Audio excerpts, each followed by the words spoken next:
Daniel siempre había sido sensible a las vibraciones del mundo, pero no lo veía como una virtud. Desde niño, el silencio nunca era completo para él. Siempre había un murmullo, una presencia.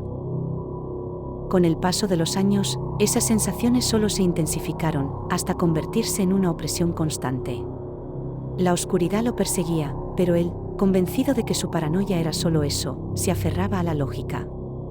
Sin embargo, cuanto más lo ignoraba, más tangible se hacía esa oscuridad. Más cercana.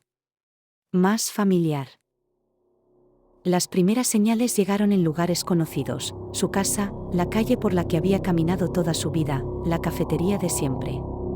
Todo se sentía diferente, como si hubiera algo en el aire que lo rodeaba, algo denso, pesado. Miraba a su alrededor y las figuras de la gente parecían desenfocadas, distorsionadas, como si estuvieran atrapadas en un bucle invisible del que él era el único espectador. En esos momentos, un frío inexplicable le recorría la espina dorsal, y aunque intentaba huir de esos lugares, siempre terminaba regresando. Cierta noche, caminando por una calle vacía, sintió que el tiempo se detenía. Las sombras en los edificios parecían estirarse, alargarse, y de repente se dio cuenta de que había pasado por el mismo callejón 3 veces, aunque estaba seguro de no haber dado vuelta atrás. Lo invadió una sensación de claustrofobia mientras su respiración se aceleraba. El callejón, con su brillo amarillo débil, parecía atraparlo, como si no hubiera escapatoria. Algo aquí está mal, murmuró, convencido de que no era su mente la que jugaba trucos. Era el lugar. Era la gente. En su mente, el ciclo comenzaba a girar sin cesar. Una espiral interminable donde sus pensamientos volvían al mismo punto. No era él. Eran los otros. La gente a su alrededor escondía algo. Su madre, con su sonrisa cálida que ahora se sentía como una burla constante. Su mejor amigo, con sus ojos vacíos, inexpresivos. Los extraños en el transporte público, con rostros deformados por una sombra indescriptible que solo Daniel podía ver. En sus sueños, los veía tal como eran, retorcidos, oscuros, podridos por dentro. Y al despertar, esa visión no desaparecía. Pronto, todo se volvió una cacería. Sentía que debía escapar, pero no sabía hacia dónde. Cambiaba de ruta cada día, evitando las caras conocidas, convencido de que aquellos cercanos a él estaban al servicio de una entidad oscura que había venido a destruirlo. Cada lugar donde intentaba refugiarse terminaba por cerrarse sobre sí mismo.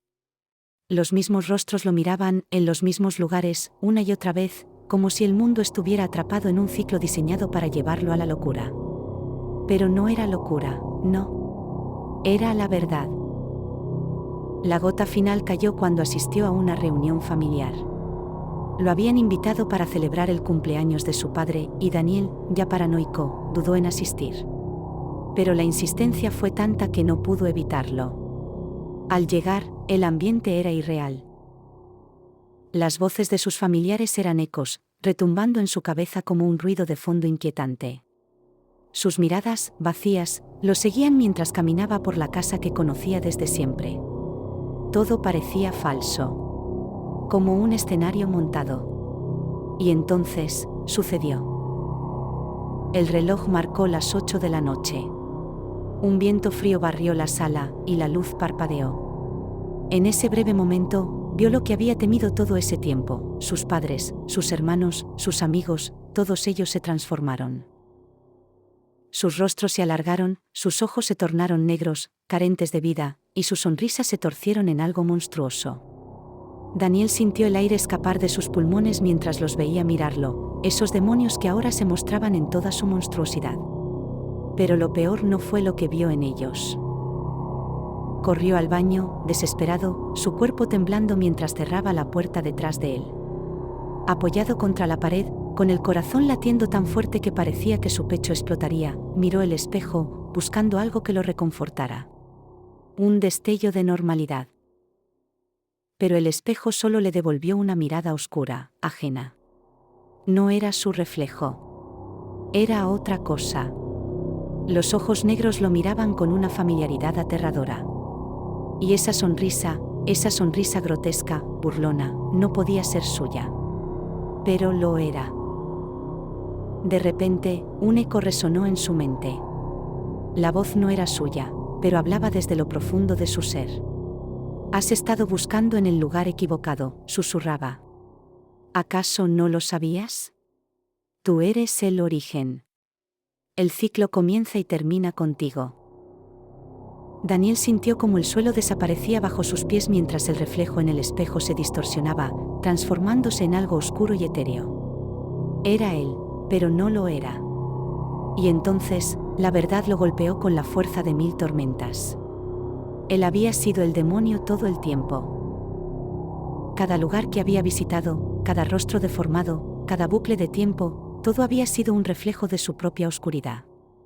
La culpa que había proyectado en los demás era solo un espejismo. Él no estaba huyendo de los demonios. Él era el demonio. Se había encerrado en un ciclo interminable de culpa y negación, culpando al mundo por su propia maldad. La risa que escuchó entonces no vino del espejo, sino de dentro de él. Una risa baja, grave, como si alguien o algo hubiera despertado en lo más profundo de su alma. Daniel se miró una última vez en el espejo, pero ya no era él. El reflejo mostraba la verdadera forma de la criatura que siempre había sido. Un ser retorcido por el odio y la oscuridad, atrapado en un ciclo que él mismo había creado. Sus amigos y familiares lo encontraron horas más tarde, en el baño, sentado en el suelo con una sonrisa grotesca en su rostro. Pero Daniel ya no estaba allí. Solo quedaba el demonio, esperando su próxima presa.